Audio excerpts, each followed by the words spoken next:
जो बोन छूना पाप है चुम्मा लेना माफ है जो बोन छूना पाप है चुम्मा लेना माफ। जुबान छूना पाप है अगार मारना माफ है। ओ सॉरी भाई लोगन, मतलब जुबान छूना पाप है या चुमा लेना माफ है। मतलब भौजी बात कह का कहल चाहत है, मतलब भौजी के मतलब बात सुनत रहो, मतलब जुबान छूना पाप है या चुमा लेना माफ है ना। इनकी बहिन के चोद केतिया मतलब कहत या भौजी, मतलब भाई लोगन सुनत रहलो नु, मतलब ऐसा ही भौजी का हम कहे नहीं खेला कर भौजी। तो का हाल बा भाई लोग, आज हम बात करे बानी पवन सिंह पर और दो चार गो मतलब झाटू झाटू सिंगर बारन सो। तो भाई लोग वीडियो को शुरू से लेकर लास्ट तक ले बन रही हो, काहे कि आज के वीडियो में मतलब बहुत कस के पेलाई करम। तो भाई लोग वीडियो स्टार्ट करे से पहले एगो बात मतलब एगो बात कहल चाहत, मतलब जेतिया कहनी वैसा ही आज भी कहल चाहत कि ई वीडियो बनावे के जरूरी कि आप सभी को हौसला हंसला के दिल के ठेस पहुंचाल। तो भाई लोग वीडियो को सीरियसली मत ले लो, तो बिना कोनो लारा वाला सुन के नु कोई जब आज के बकचोदी सरवा स्टार्ट। साझे से नाच देखे गइला बारात में, सांझे से नाच देखे गइलो बारात में। अरे ए भाई लोगन, ना हम भौजी से कुछ कहल चाहतनी ना पवन भैया से, तारा लोगन से एगो सवाल पूछतानी, सही जवाब दियो। मान लो तारा घर में मतलब 10 दिन से चोखा रोटी बनता, तो मोर के मन करी जैसे में मतलब बीच में मटन चिकन हो जाई तो मजा आ जाई।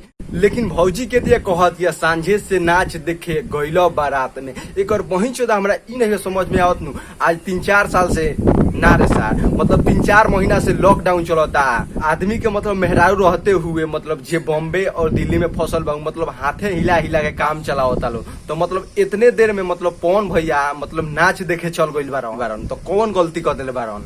मतलब कोनो के मरद रही नु, मतलब घरवा हिलैला से मतलब बेहतर नु कि जाके कहीं नाच गाना देख ली। तो भौजी के दिया कह दिया के नाच देखे गइलो बारात में।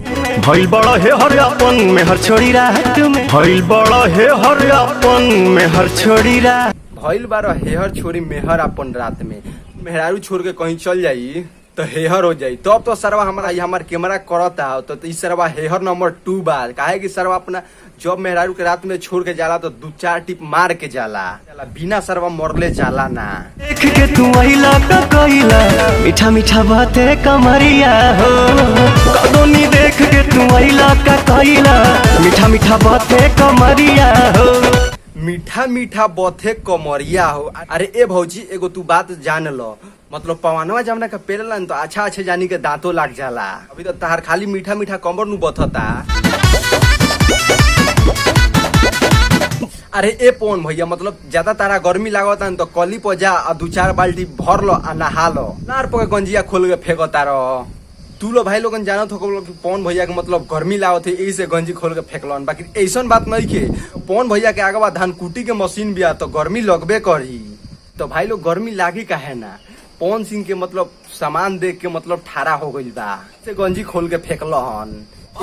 होश में मातल तू जोश में लागे न दे बाबू भैया ये राजा जी मुआइए दे, ए राजा जी मुआइए देब का। अरे ए भौजी तारा से हम पहले ही कहनी कि पवनवा के पेलाई पर अच्छा जानी के दांत लाग जाला ना। इंगरी बहिन के चोद के बतिया समझ में ना आइल हो, ये कहती है ए राजा जी मुआइए देब का। लोगन अब तू लोग देखिए ले बोलो मतलब पवन भैया के दिया भौजी के धाव के चापता रहन, देख के सारा ऐसा लागता नु कि पेल के लारे पर पवन भैया टांग ली हन। तोनी देख के तू आइला का कइला मीठा बातें कमरिया हो।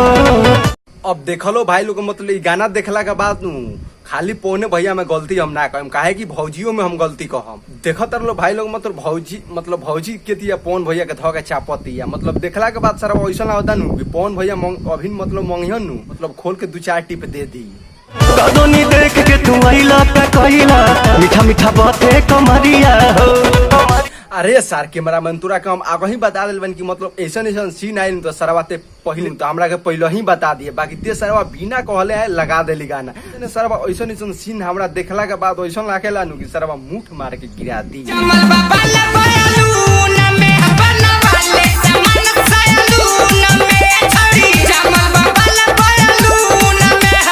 जामल बा बाल बैलून में बनवाले रे छौरी सैलून में। ए तारा बहिन के बूढ़ी में पराका पेनू, तारा के इके गाना लिख के दिल हो और मतलब अपना इंडस्ट्री में तारा के गाना गावे दिल हो।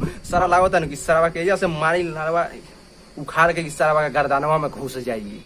तो भाई लोग आज के वीडियो ये समाप्त कर मिले जी नेक्स्ट वीडियो खातिर तलक खातिर दे इजाजत। अगर भाई लोग वीडियो अच्छा लगे तो लाइक कर लो, चैनल पर नए वाले तो चैनल को सब्सक्राइब कर लो और मिले जी बहुत ही जल्द अगला वीडियो से तलक खातिर दे इजाजत। वाह।